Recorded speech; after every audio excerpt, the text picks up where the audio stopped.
الحمد للہ والصلاة والسلام علی عباده الذین اصطفى خصوصاً علی افضلهم وخاتم النبیین محمد الامین وعلی آلہ وصحبہ اجمعین.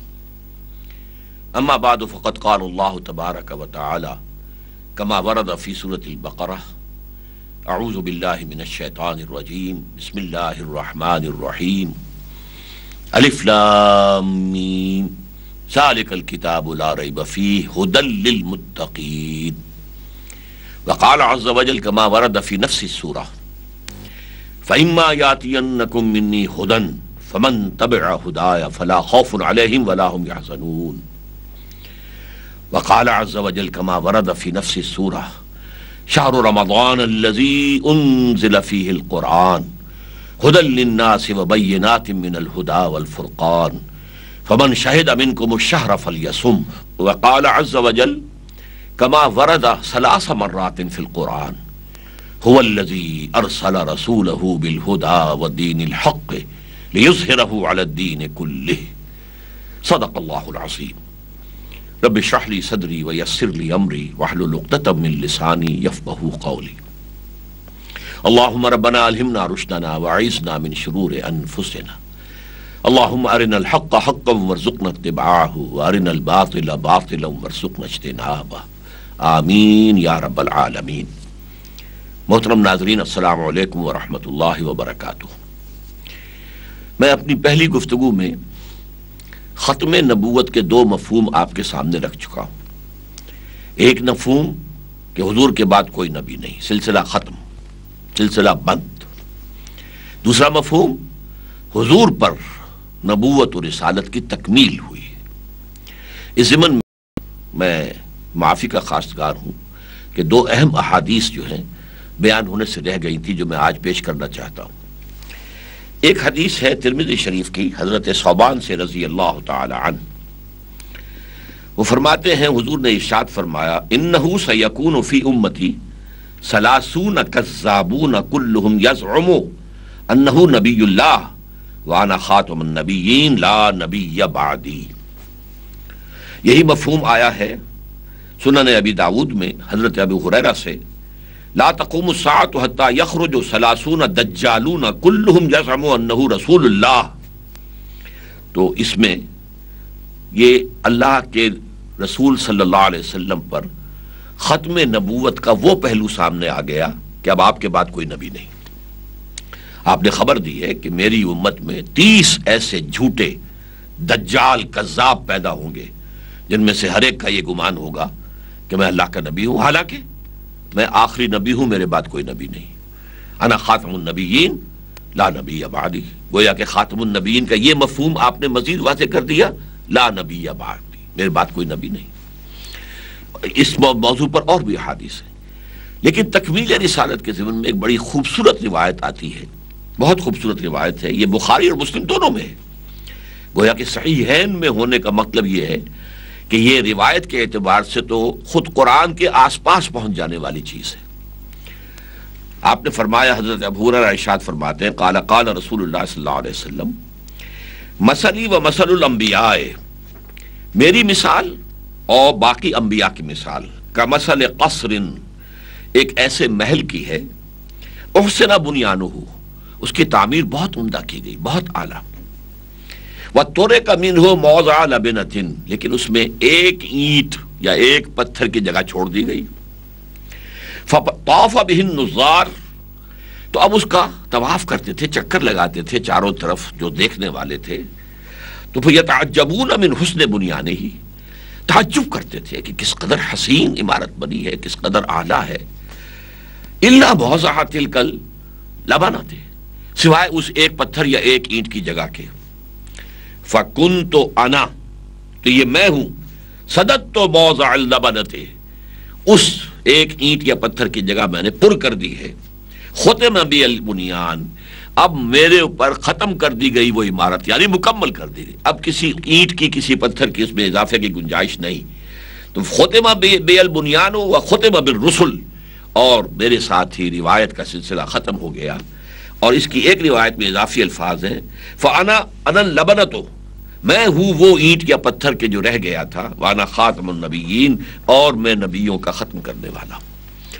تو ختم نبوت بمانی لا نبی بعدی، احادیث متعددہ اس پر شاہد ہیں، اور ختم نبوت بمانی تکمیل نبوت و رسالت، یہ بھی واضح ہے۔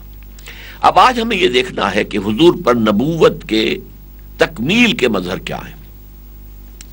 اس میں یہ جان لیجئے کہ نبوت کا اصل مقصد کیا ہے؟ لوگوں تک اللہ کی ہدایت کا پیغام پہنچا دینا۔ چنانچہ سورہ بقرہ شروع ہوتی ہے، اس لیے ہم کہہ سکتے ہیں کہ قرآن شروع ہوتا ہے، اس لیے کہ سورۃ الفاتحہ یقیناً قرآن کا حصہ ہے، لیکن اس کا جو ربط ہے بقیہ قرآن کے ساتھ وہ ایسے جیسے دیباچہ ہے۔ اس میں اللہ تعالیٰ بندوں کی زبان میں کلام کر رہا ہے۔ الحمدللہ رب العالمین الرحمن الرحیم مالک یوم الدین ایاک نعبد و ایاک نستعین، یہ تو ہم بات کر رہے ہیں، اسی لیے ہماری نماز کا جزو لازم ہے۔ اور پھر ہم کہتے ہیں اہدنا الصراط المستقیم، ہمیں سیدھے راہ کی ہدایت دے۔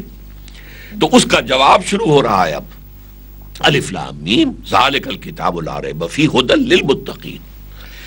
الف لام میم یہ وہ کتاب ہے کہ جس کے بارے میں نہ اس کے حق ہونے میں شک و شبہ ہے، نہ اس کی کسی بات میں کسی شک و شبے کی گنجائش ہے، اور یہ ہدایت ہے ان لوگوں کے لیے جو ہدایت کے طلبگار ہوں، جو خدا ترس ہوں، ڈرتے ہوں، اور وہ طلبگار ہوں کہ اللہ ان کو ہدایت دے، جیسے کہ سورہ فاتحہ میں ہم نے طلب کیا اہدنا الصراط المستقیم۔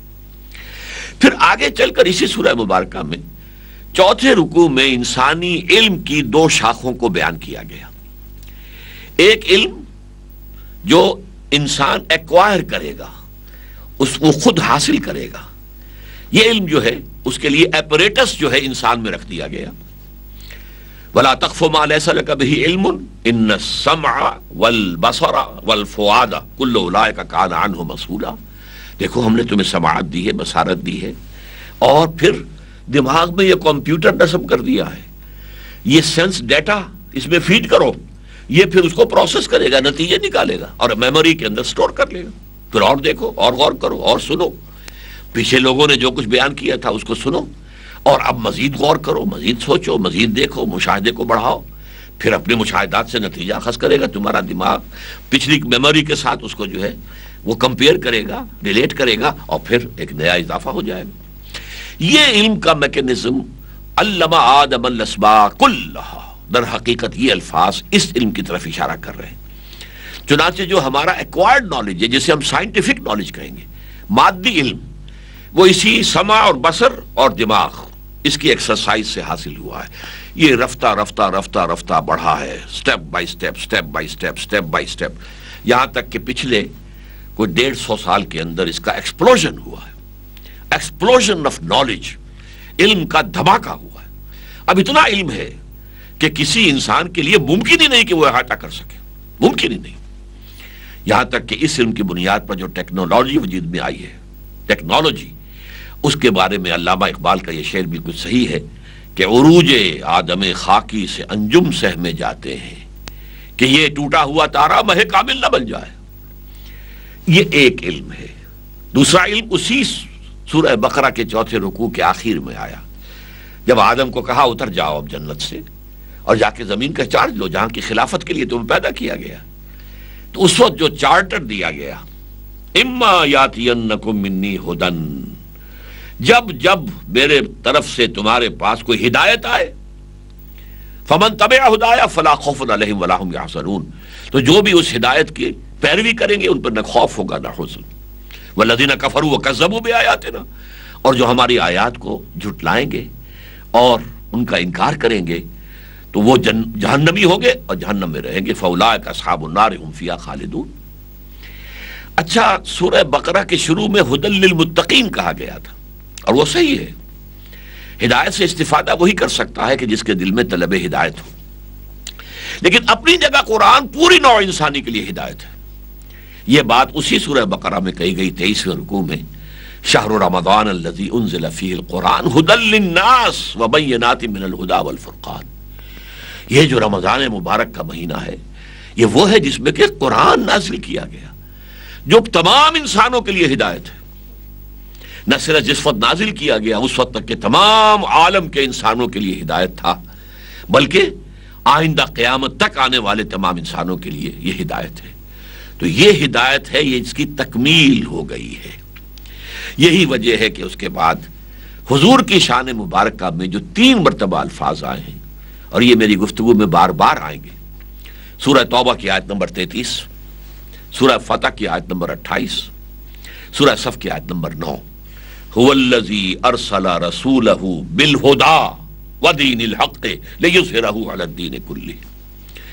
وہی ہے اللہ جس نے بھیجا اپنے رسول کو، یعنی محمد کو صلی اللہ علیہ وسلم، فدا ہو آباؤنا و امہاتنا، 2 چیزیں دے کر، الہدا، the guidance, the total guidance, the eternal guidance, the complete guidance, الہدا۔ اب یہاں الف لام لگ گیا ہے، اب یہ اس میں معرفہ بن گیا ہے، بالہدا و دین الحق، اور دین حق دے کر بھیجا ہے تاکہ غالب کریں لیظہرہ علی الدین کلہ، وہ دین حق، وہ سچا نظام، وہ ذات حق سبحانہ و تعالی کی اطاعت پر مبنی نظام جو عادلانہ ہے، تاکہ اس کو غالب کریں، قائم کریں، نافذ کریں، رائج کریں۔ اب یہاں وہ الہدا بن گیا ہے۔ یوں سمجھیے کہ جیسے سائنٹیفک نالج کا ارتقاء ہوا ہے، ایسے ہی ہدایت میں بھی ارتقاء ہوا ہے۔ یہ بہت سے لوگوں کے سامنے یہ چیزیں نہیں ہیں۔ اس وقت آپ کے سامنے جو میں گفتگو کر رہا ہوں اور انشاءاللہ مزید کروں گا، اس میں اصل میں آپ سمجھ لیجئے کہ سیرت النبی نہیں بلکہ فلسفہ سیرت بیان ہو رہا ہے۔ سیرت النبی تو آپ کتابوں میں پڑھ سکتے ہیں، لیکن یہ چیزیں جو ہیں بہت سی ایسی آپ کو ملیں گی کہ جن کی طرف عام طور پر ابھی ذہن گیا ہی نہیں۔ دیکھیے، ہدایت میں ارتقاء ہوا ہے، اس اعتبار سے نہیں کہ اللہ کے علم میں ارتقاء ہوا، معاذ اللہ ثم معاذ اللہ ثم معاذ اللہ کا علم تو ازل سے کامل ہے، ہمیشہ سے کامل تھا، لیکن جسے ہدایت دی جا رہی ہے اس کا ایک بچپنے کا دور تھا، ذہنی اعتبار سے ابھی وہ لڑکپن میں تھا، بچپن میں تھا، اس کے بعد وہ کچھ اور آگے بڑھا ہے، اس کا ذہن کا کچھ دائرہ وسیع ہوا ہے، پھر وہ اور آگے بڑھا ہے، اس کی سوچ ذرا اور آگے ہوئی ہے۔ جب انسان میچور ہو گیا ذہناً، اور وہ اس قابل ہو گیا کہ جو اس کائنات کے حقائق ہیں، چھپے ہوئے حقائق، کونی حقائق، ان کا پورا ادراک کر سکے، تب آخری ہدایت دی گئی۔ یہ بالکل ایسے ہی ہے جیسے آپ کا کوئی بچہ پرائمری میں پڑھتا ہے، آپ چاہے ٹیوٹر اس کو پی ایچ ڈی رکھ دیں، وہ پی ایچ ڈی اپنے علم کا وہ فائدہ اس بچے کو تو نہیں پہنچا سکتا۔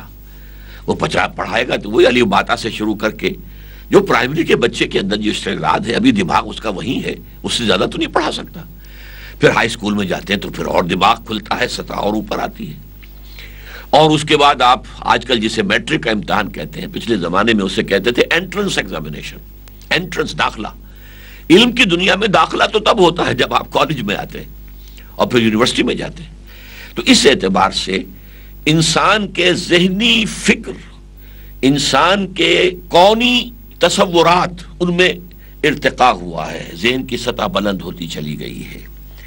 یہ لیکن ان کونی جو حقائق ہیں ان کا علم انسان کو پہلے دن سے ہونا ضروری تھا، کیونکہ اگر اسے یہ معلوم نہیں کہ میرا کوئی مالک ہے اور خالق ہے تو کیسے اس کی اطاعت اور بندگی کرے گا؟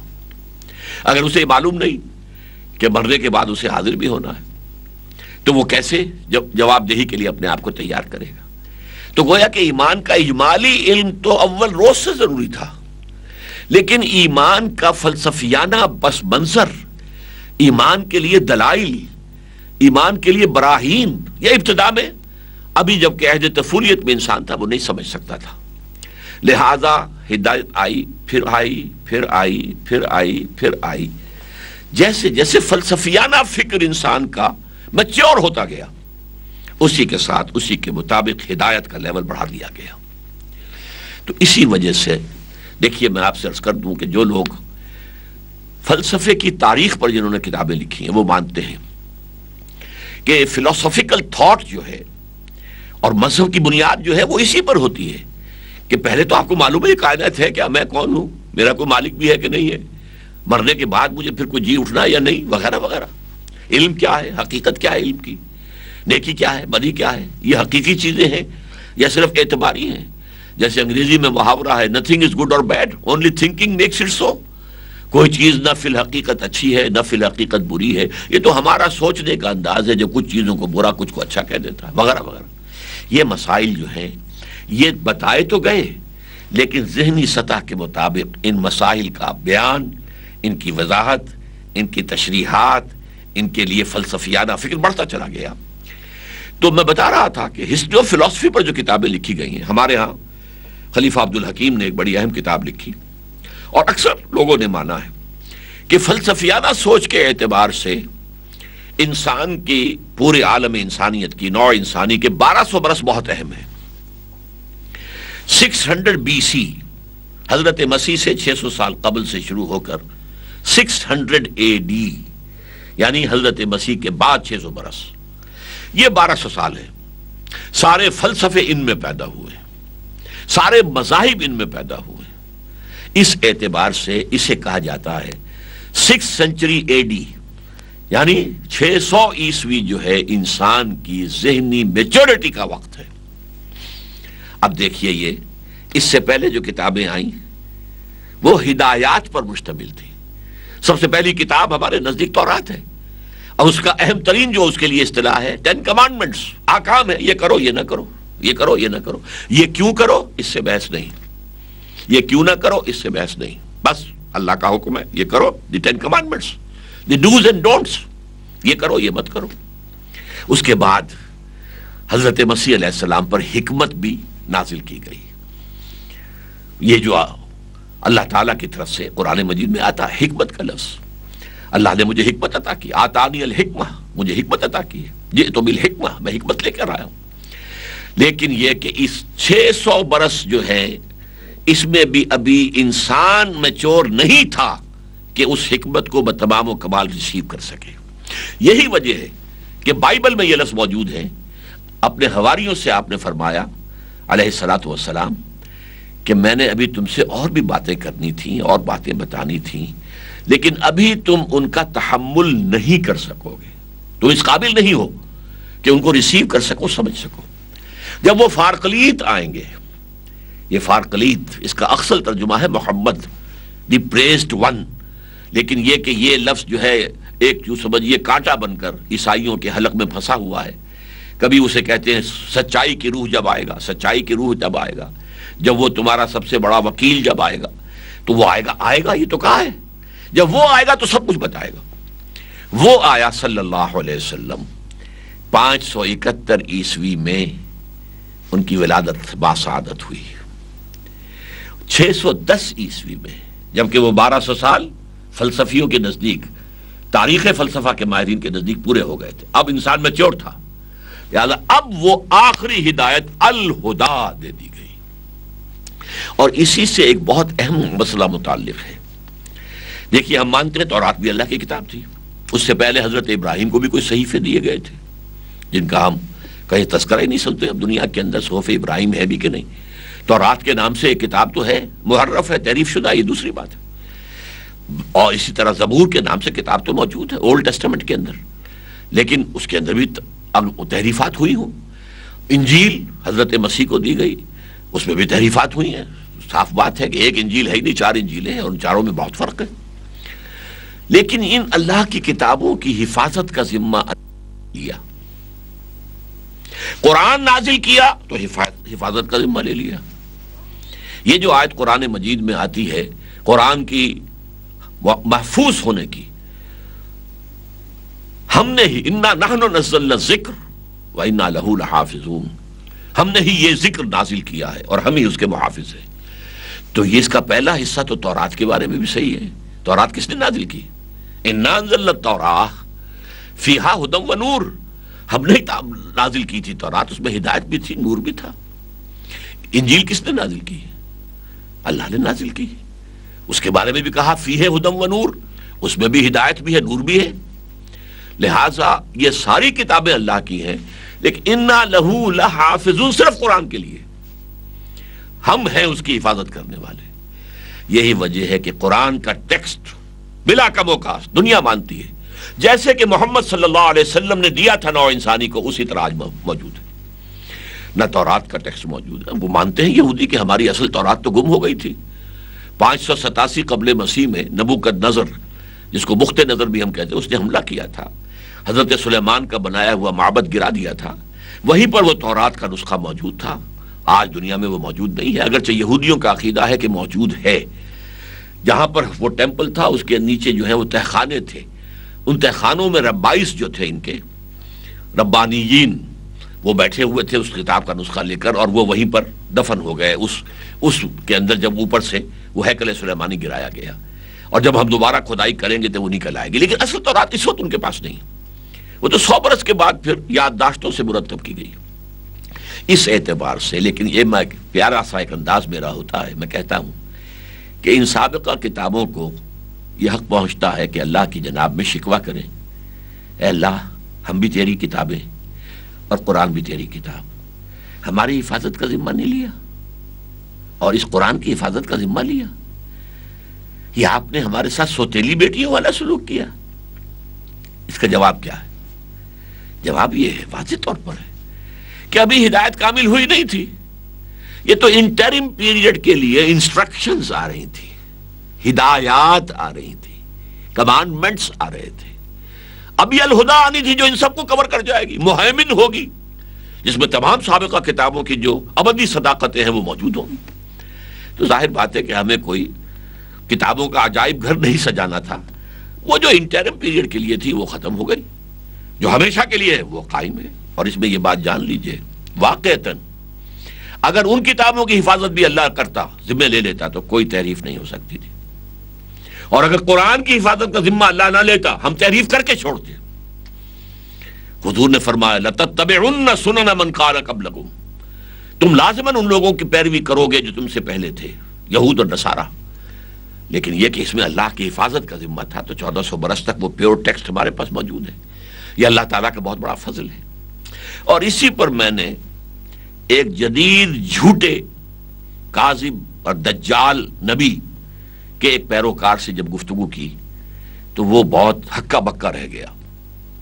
میں نے اس سے کہا تم مانتے ہو کہ قرآن میں ہدایت کامل ہو گئی؟ میں نے ہاں ہم مانتے ہیں. اور میں نے کہا تم مانتے ہو کہ قرآن محفوظ ہے؟ کہ ہاں ہم مانتے ہیں. اگر قرآن میں ہدایت کامل ہو گئی اور وہ محفوظ بھی ہے تو مزید ہدایت کی کیا ضرورت ہے؟ یہ بتاؤ مجھے عقلی طور پر، منطقی طور پر. جب کامل ہو گئی اور محفوظ کرنے کا ذمہ لے لیا اللہ نے، تو وہ کھڑکی جو ہے، وہ لینے والا، وہ اینٹینا جو تھا نبوت والا، وہ بند. اب کوئی وہی نہیں آئے گی، وہی کا دروازہ بند. تو وہ فبہت الذی کفر، آدمی کوئی شریف النفس تھا، اس لیے اس نے خامخواہ جو ہے وہ الجھنے کی کوشش نہیں کی، چپ ہو گیا، خاموش ہو گیا. یہ دلیل ہے سب سے بڑی ختم نبوت کی. جیسا کہ میں نے اپنی پچھلی گفتگو میں عرض کیا تھا کہ ہم بس یہ، چونکہ اس میں جو معاملہ جو ہے ختم کا لفظ آیا ہے، تو ما کان محمد ابا احد من رجالکم ولکن رسول اللہ و خاتم النبیین. اچھا خاتم النبیین ہے تو خاتم المرسلین بھی ہو گئے، اس لیے کہ رسول کوئی رسول ہو ہی نہیں سکتا جو نبی نہ ہو. نبی عام ہے، رسول خاص ہے، لہذا دونوں کی جڑ کٹ گئی. تو یہ در حقیقت تکمیل ہدایت اور تکمیل نعمت ہدایت، واللہ متم نورہ ولو کرہ الکافرون ویابی اللہ الا ان یتم نورہ ولو کرہ الکافرون. اللہ تعالیٰ اپنے نور کا اتمام فرما کر رہے گا، چاہے کافروں کو کتنا ناپسند ہو. اور کافروں سے مراد یہاں بالفعل جو ہیں، اگر آپ قرآن کے سیاق و سباق کو دیکھیں تو یہودی ہیں. اسی طرح ویابی اللہ الا ان یتم نورہ ولو کرہ الکافرون، یہ سورہ توبہ میں فرمایا اللہ کو ہرگز منظور نہیں مگر یہ کہ اپنے نور کا اتمام فرمائے، چاہے کفار کتنا ہی ناپسند کرے. تو یہ ہے تکمیل نبوت کا مظہر اول، یعنی اتمام نعمت ہدایت، تکمیل ہدایت محمد الرسول اللہ صلی اللہ علیہ وسلم پر بشکل قرآن. اللہ تعالی ہمیں قرآن پر حقیقی یقین عطا فرمائے. اور جیسے ہم دعائیں مانگتے ہیں اللہم ارحمنا بالقرآن العظیم واجعلہ لنا اماما و نورا و ہدی و رحمہ. اے اللہ اسے ہمارا امام بنا دے، نور بنا دے، ہدایت بنا دے، ہمارا امام بنا دے. لیکن یہ کہ یہ ظاہر بات ہے کہ ہم خود اختیار کریں گے تب وہ ہمارا امام بنے گا نا. اللہ مجھے اور آپ کو اس کی توفیق عطا فرمائے. وآخر دعوانا ان الحمد للہ رب العالمین.